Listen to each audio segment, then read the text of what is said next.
Hello, my name is Brian, and you're watching Poverty Hill Adventures. How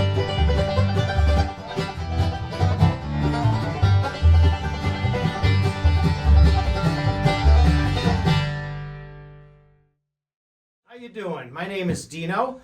I've been trapping since I've been about 9 years old. And when I started college, I took a little hiatus for the 10 years that I was in school getting my degrees. But I learned a tremendous amount about the outdoors and the interaction between the animals and the plants and the trees and the water. I knew that when I had kids, children of my own, I wanted them to have that same kind of background.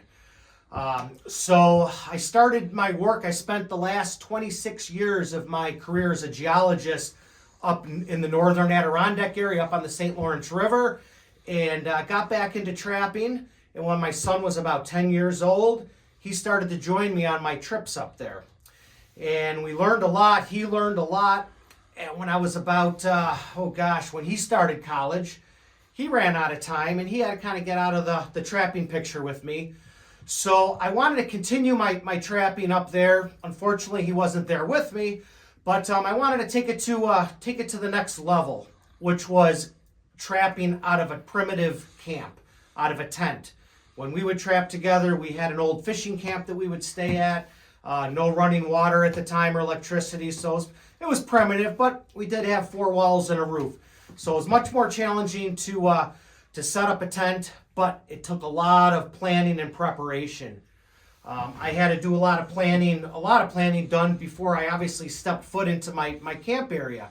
I reviewed a lot of maps. Over the years, I took a lot of notes so I could reflect back on those notes to know what I need to bring with me. Again, I'm trapping out of a camp. I don't have the luxury of having my fur shed there, so if I need something, I need to make sure I'm prepared and have it along with me.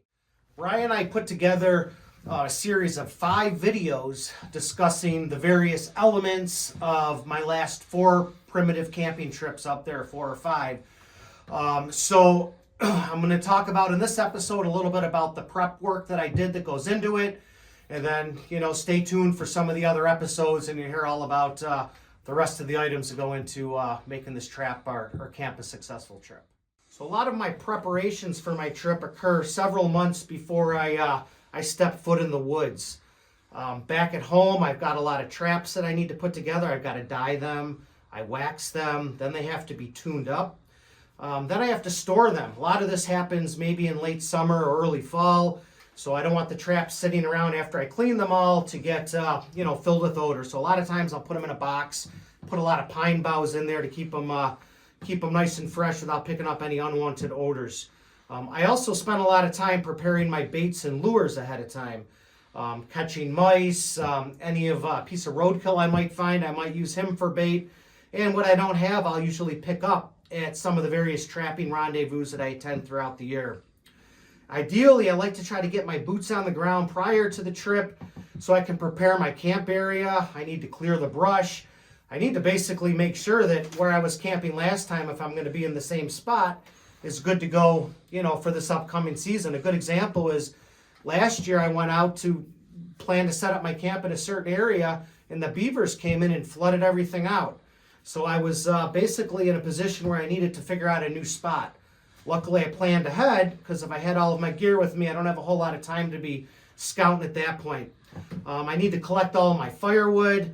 Then I like to obviously go through the woods, look around for animal sign, figure out what kind of trap lines I'm going to set each year, what types of traps I need, the anchoring. There's really a lot to go in it. So once I get all that put together, then I can move on to the next phase of the trip. So another important thing I need to have at camp is some furniture. I need a chair, I need a table, and there is only so much room that I have in my Jeep. So a lot of these items I basically build ahead of time, and I have a spot that I can store them in the woods. And I like to put a lot of thought into it. I like to have my stuff meaningful. So for example, I had a very large white oak tree that fell behind my house, and I had my friend come over with this portable sawmill, and we chopped it up into boards, and I made a couple tables with that. I have a friend up in Vermont a long time ago. He cut down this really big spruce tree. He cut that into boards, and I use that to make some chairs. And what else did I have? And then a friend up north where I do my trapping, he's one of the largest foresters up there, and he had some beautiful cedar. And again, I used the cedar to make some nice shelves that I had in camp. So have everything all nice and neatly organized. Like I said before, I like to try to keep things kind of period correct. When I say period correct, I like to go to the rendezvous. I like to have everything set up in like mid-1700s. Now, of course, I'm going to have boots and some modern equipment. But when I set my eyes on my camp, I like to see everything set back in the day. I really get to enjoy that and the pleasure of putting all that together. Another item that's extremely bulky, in addition to all the canvas for my tent, are all the poles and the beams that go into putting the tent up. My wall tent is, it's about 10 by 12 foot, and I have a dining fly that's about 15 foot long. So I've got some very long ridge beams that I need to keep with me, and in the poles. So again, I went out, cut a bunch of trees down while I was up there, used my draw knife, cleaned everything up, and those I have all nice and ready for me when I go up to camp. All of my ropes, it takes a tremendous amount of ropes and anchors to put this together. My anchors alone, my stakes alone for the tent, probably about 50 pounds. So I was able to construct a whole bunch of stakes out of some square metal. I have those staged up north, so I don't have to be bringing all those up. And then all the ropes. A lot of attention goes into the detail. You look at it just a rope, but all the ends are whip finished. I have all the bones here to kind of help keep everything from holding, from sliding out. It keeps everything nice and tight. So a lot of prep work goes into that. It's great that I can have all that up there, so when I do pack up my Jeep, there isn't a lot of things I don't need to bring with me. I can keep up there. Another challenging aspect of the trip is packing everything up. Again, I mentioned I don't have a lot of room. I don't have a lot of room in my Jeep. Don't have a lot of room in my camp. So typically I lay everything out on the driveway, what I need. I've been doing this for so many years. I have a pretty good idea what I need. I'm always trying to optimize everything. I'm optimizing what I'm trying to bring so I can bring less. But anyway, I load up my Jeep multiple times before I actually travel up north. Load it up to make sure I can fit it in. I also have to make sure that I have a lot of room or enough room left in my vehicle when I come home. I'll be bringing back pelts. I'll be bringing back some meat if I get lucky and harvest a deer. I have a lot of things I'll need to bring back along.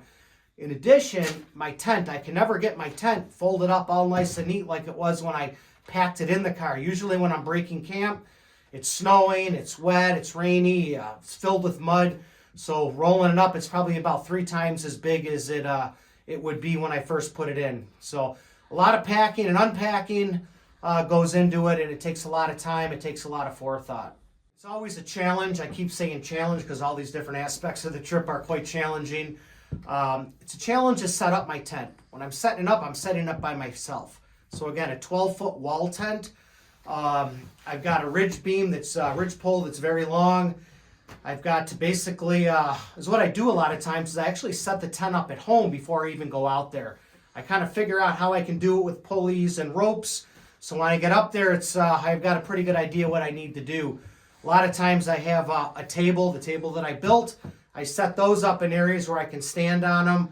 I can kind of jimmy the poles up with the beam on top, and then you have all the heavy canvas on top. So quite an effort. When I'm up there doing it, it seems like 9 times out of 10, it's extremely windy, and that adds a whole other element to trying to get this set up. But after a bunch of trial and error, I usually get it up. I always get it up. And then I can start setting up the tent in the camp. I really enjoy that, and getting it ready for my 2 or 3 weeks that I'm up there. In addition to setting up the tent and fly, I also need to set up an annex tent to keep all my fur dry, to store my fur, and also keep it out of the elements. I also need to set up a skinning area. I don't really want to skin right underneath my dining fly. I like to keep that separate. There's different odors in there I want to keep away from where I'm, staying at my camp.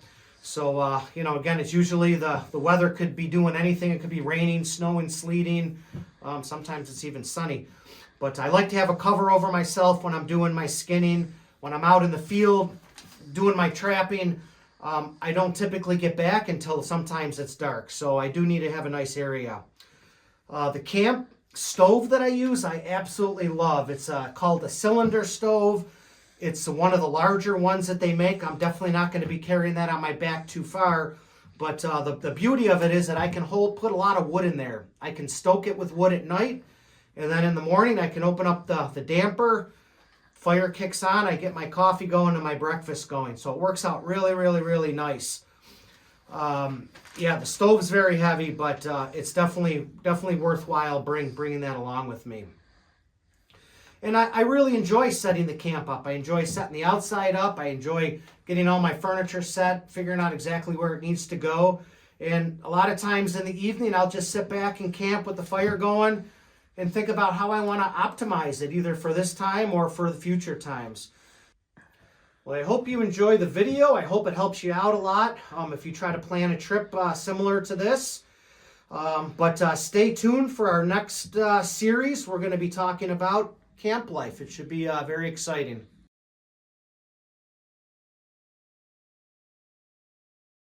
Till next time, everybody, take care.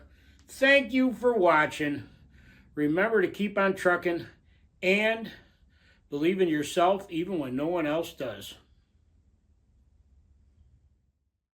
If you enjoyed this video, please hit the like button, the subscribe button, and the notification button.